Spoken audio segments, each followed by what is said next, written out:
Son of God, say my mind, and you don't die. Give as you receive, and your release is Satan. Today's teaching is the part 194 in the series Christ's Forgiveness, How to Manifest Immortality Season 2. And the name of today's teaching is The Decision for Guiltlessness. The happy learner cannot feel guilty about learning. This is so essential to learning that it should never be forgotten. The guiltless learner learns easily because his thoughts are free. Yet, this entails the recognition that guilt is interference, not salvation, and serves no useful function at all. Perhaps you are accustomed to using guiltlessness merely to offset the pain of guilt, and do not look upon it as having value in itself. You believe that guilt and guiltlessness are both of value, each representing an escape from what the other does not offer you. You do not want either alone, for without both, you do not see yourself as whole and therefore happy. Yet you are whole only in your guiltlessness, and only in your guiltlessness can you be happy. There is no conflict here. To wish for guilt in any way, in any form, will lose appreciation of the value of your guiltlessness and push it from your side. There is no compromise you can make with guilt and escape the pain that only guiltlessness allows. Learning is living here, as creating is being in heaven. Whenever the pain of guilt seems to attract you, remember that if you yield to it, you are deciding against your happiness and will not learn how to be happy. Say therefore to yourself gently, but with the conviction born of the love of God and of His Son, what I experience, I will make manifest. If I'm guiltless, I have nothing to fear. I choose to testify to my acceptance of the atonement, not to its rejection. I would accept my guiltlessness by making it manifest and sharing it. Let me bring peace to God's Son from His Father. Each day, each hour, and each minute, even each second, you are deciding between the crucifixion or the resurrection, between the ego and the Holy Spirit. The ego is the choice for guilt, the Holy Spirit, the choice for guiltlessness. The power of decision is all that is yours. What you can decide between is fixed because there are no alternatives except truth and illusion. And there is no overlap between them because they are opposites which cannot be reconciled and cannot both be true. You are guilty or guiltless, bound or free, unhappy or happy. The miracle teaches you that you have chosen guiltlessness, freedom, and joy. It is not a cause, but an effect. It is the natural result of choosing right, attesting to your happiness that comes from choosing to be free of guilt. Everyone you offer healing, everyone you offer healing to retains it. Everyone you attack keeps it and cherishes it by holding it against you. Whether he does this or does it not will make no difference. You will think he does. It is impossible to offer what you do not want without this penalty. The cost of giving is receiving. Either it is a penalty from which you suffer or the happy purchase of a treasure to hold dear. No penalty is ever asked of God's Son except by Himself and on Himself. Every chance given Him to heal is another opportunity to replace darkness with light and fear with love.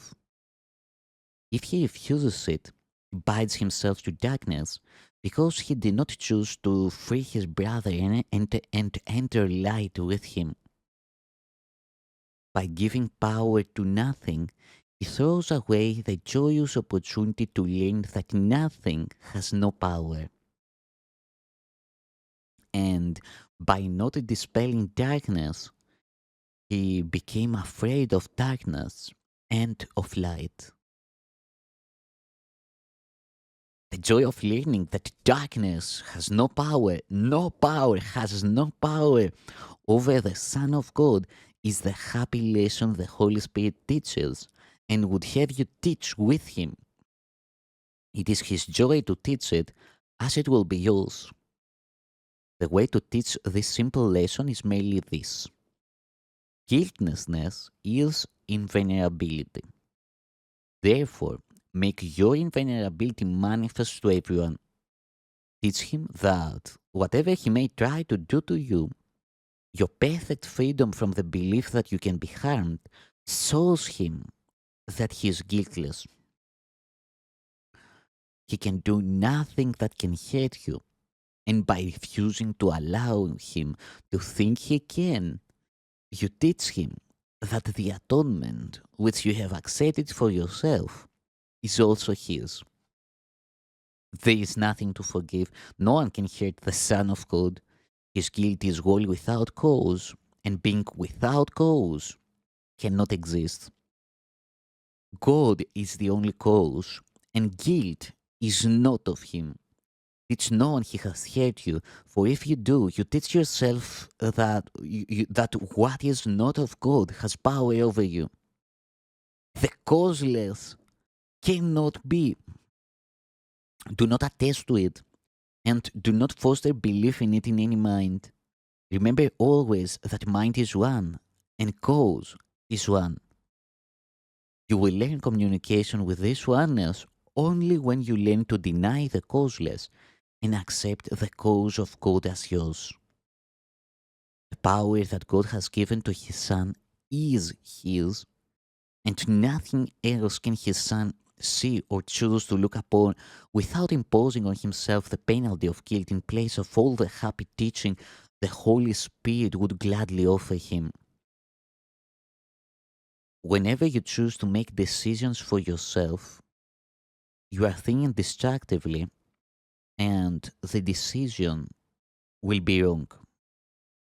It will hurt you because of the concept of the decision that led to it.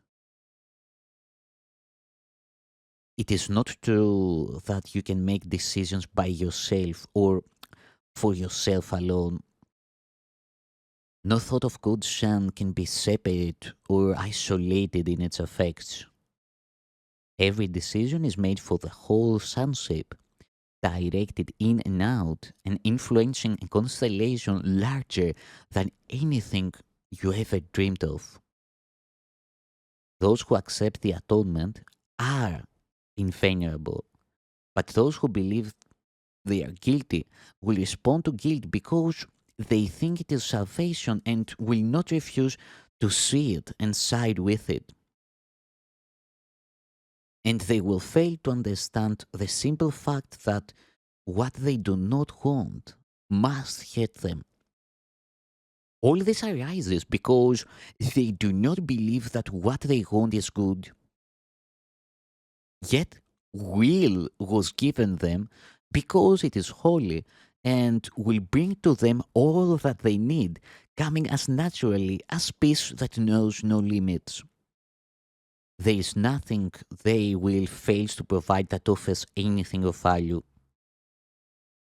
There is nothing their will fails to provide that offers anything of value. Yet, because they do not understand their will, the Holy Spirit quietly understands it for them and gives them what they want without effort, strain, or the impossible burden of deciding what they want and need alone. It will never happen that you must make decisions for yourself. You are not bereft of help, and help that knows the answer. Would you be content with little, which is all that you alone can offer to yourself, when He who gives you everything will simply offer it to you? You will never ask what you have done to make you worthy of the gift of God. Ask it not therefore of yourself. Instead, accept His answer, for He knows that you are worthy of everything God wills for you. Do not try to escape the gift of God He so freely and so gladly offers you. He offers you but what God gave Him to give, what God gave Him for you. You need not decide whether or not you are deserving of it. God knows you are. Would you deny the truth of God's decision and place your pitiful appraisal of yourself in place of His calm and unswerving value of His Son? Unswerving value of His Son? Nothing can shake God's conviction of the perfect purity of everything that He created, for He is wholly pure. Do not decide against it, for being of Him, it must be true. Peace abides in every mind that quietly accepts the plan of God, the plan God set for its atonement, relinquishing its own. You know not of salvation, for you do not understand it. Make no decisions about where it is or where it lies, but ask the Holy Spirit everything, and leave all decisions to His gentle counsel. The one who knows the plan of God, that God would have you follow, can teach you what it is. Only His wisdom is capable of guiding you to follow it. Every decision you undertake alone but signifies that you would define what salvation is and what you would be saved from. The Holy Spirit knows that all salvation is escape from guilt. You have no other enemy, and against this strange distortion of the purity of the Son of God, the Holy Spirit is your only friend. He is the strong protector of the innocence that sets you free. And it is His decision to undo everything that would obscure your innocence from your unclouded mind. Let Him therefore be the only guide that you would follow to salvation. He knows the way and leads you gladly on it.